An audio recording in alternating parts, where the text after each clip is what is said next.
Hi, welcome to another video from howtooffice.com, and today we're going to be looking at transitions in PowerPoint 2010.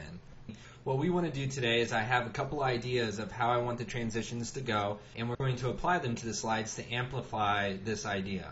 For instance, my first slide is a chart that has numbers that I'm revealing to, let's say, other employees at my company. These are sales figures. And I want there to be some excitement built behind the reveal. So in order to achieve this, I'm going to use a slide transition. Select the slide that you want to apply the transition to, and then go to your Transitions tab on your ribbon. From here, you can see the transitions, the slide effects options, and the various effects that you can apply. If you want to test an effect, just go ahead and select it, and then you can hit the preview button to see a mini preview. Also notice that they're broken down into various categories, from subtle, exciting, or dynamic content. Just take a look through some of them and play with them and see what you like. Next, once you have your transition selected, you can go to Effect Options. Each one of the transitions will have various options to choose from, mainly with direction control and things like that. For instance, here we have diamonds coming from the right, top, left, or bottom. Also can control other aspects of this transition, including the hexagons. Okay, once you have it looking the way that you want, the next thing that you can do is apply a sound effect to it. This just adds another layer to the effect. So I'm actually going to use a sound effect here. So I'm going to use the drop down and choose drum roll since I'm doing a reveal.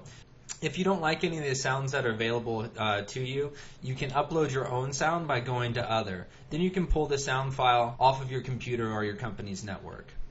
Once you have your sound selected, I suggest that you change the duration to sync up the sound and the transition. The duration affects the length of the transition, not the length of the sound. So the sound that I just played, the drum roll, is about 2 seconds long, and you can see my duration is lasting 3.9. So I'm going to need to adjust the duration of my transition down so it syncs up with that of the sound. That way, when I go to preview it, they're pretty closely synced. Okay, and the last set of options we have over here is when to advance your slide. By default, on mouse click is selected, meaning that you'll have to advance the slide manually by clicking your mouse. However, you do have the option to have this slide on a timer, meaning that the transition and the slide change will take effect after a set period of time.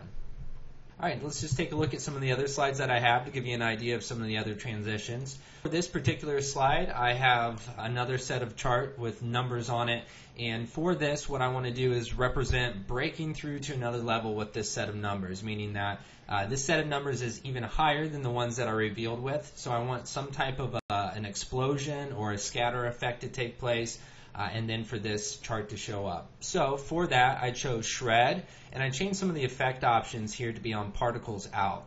Again, every animation has its own effect options, and to just customize it more to your liking, you can change these effects. Okay, and you can see for this, I've chosen the sound of an explosion.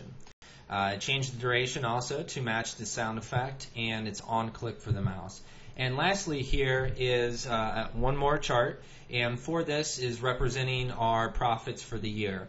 You can see the big money sign, so obviously we were profitable this year, and I want that to have an effect. I want this to kind of go with the cash register ding, which was an available sound, and for that I chose the Conveyor Transition because when played together they worked out very well. A lot of it is just kind of trial and error of getting these matching up together and seeing if it creates the effect that you like.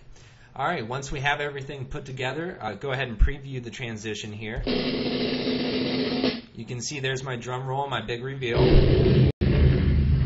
We blow the numbers out and introduce the new ones. We broke through to the other level. And last, we ding the cash register and collect our profits for the year. Okay, that is a brief tutorial on some of the slide transitions in PowerPoint. If you're interested in any of the other effects that PowerPoint offers, please check out my other videos and subscribe. Thanks for watching.